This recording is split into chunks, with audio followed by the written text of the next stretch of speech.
suis très touchée d'être la présidente d'honneur, parce que c'est un signe d'amitié et de fidélité qui est d'ailleurs un des stéréotypes qui sautent avec les femmes, c'est que les femmes s'entraident et les femmes sont bienveillantes les unes pour les autres. Et du coup, tu m'as interviewé une fois, puis tu me demandes régulièrement d'être à tes côtés pour ce combat qu'on a en commun, que j'ai mis un peu de temps à réaliser personnellement quand je suis montée de ma province à Paris. À 18 ans, je ne savais pas que les femmes n'étaient pas les égales des hommes, qu'on n'était pas universel, tout ça. Ça me semblait tellement naturel qu'on le soit que j'ai pas tout de suite compris. Et après, j'ai résisté. J'ai résisté chaque fois que je passais quelque part, et effectivement à TV5 et à France Média Monde. Et au fond, d'expérience, ce que j'ai envie de dire, c'est que c'est toujours une affaire de conscience, le féminisme, une affaire de conscience. Et c'est probablement pas seulement un combat comme ça, mais c'est pour moi le combat humaniste du XXIe siècle. Parce que je pense que défendre 51% de l'humanité, c'est défendre l'humanité tout entière. Je pense aussi que le statut des femmes dans le monde est un excellent baromètre de l'état des sociétés. Quand les femmes sont discriminées, quelque part, outre le fait que le pays en question se prive d'une grande force économique, en général, on discrimine d'autres catégories de population. Donc se battre pour les femmes, c'est probablement d'abord se battre contre notre atrophie du sens de l'altérité. C'est pour ça que c'est une prise de conscience.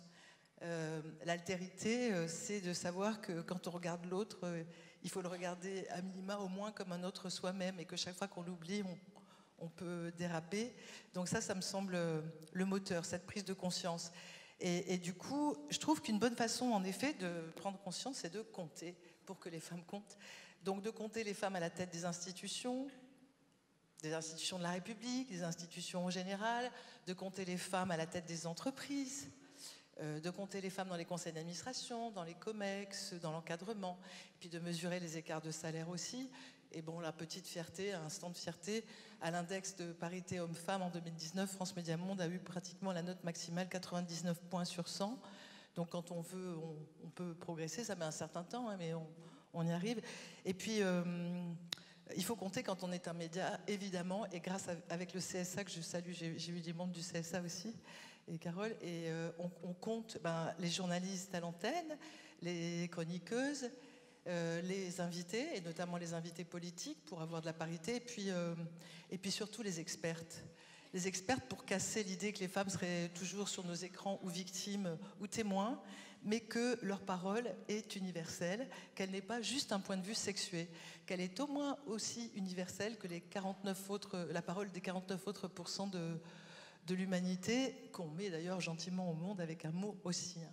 On met 100% de l'humanité au monde. Donc, du coup, voilà. Donc, et on fait aussi des émissions, bien sûr.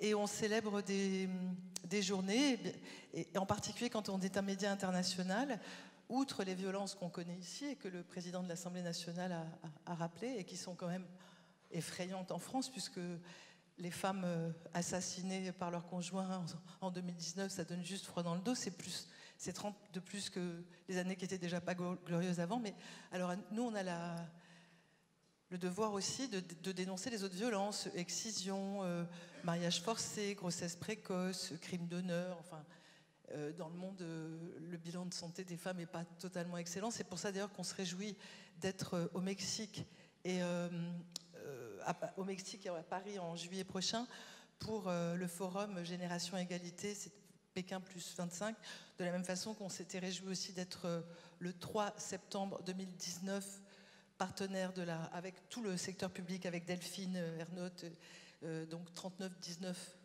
le numéro d'appel d'urgence en cas de violence faite aux femmes en France. Voilà, donc, et je voudrais dire que c'est génial de remettre des trophées dans une démarche inclusive. Non seulement il y a tous les métiers de l'audiovisuel qui vont être célébrés, mais je suis contente qu'il y ait des hommes qui soient célébrés, parce que pour moi, ça ne peut pas être un combat antagoniste, et si jamais on était les uns contre les autres, pour paraphraser Sacha Guitry, alors ça devrait être tout contre les autres. Voilà, merci et bonne soirée. Merci.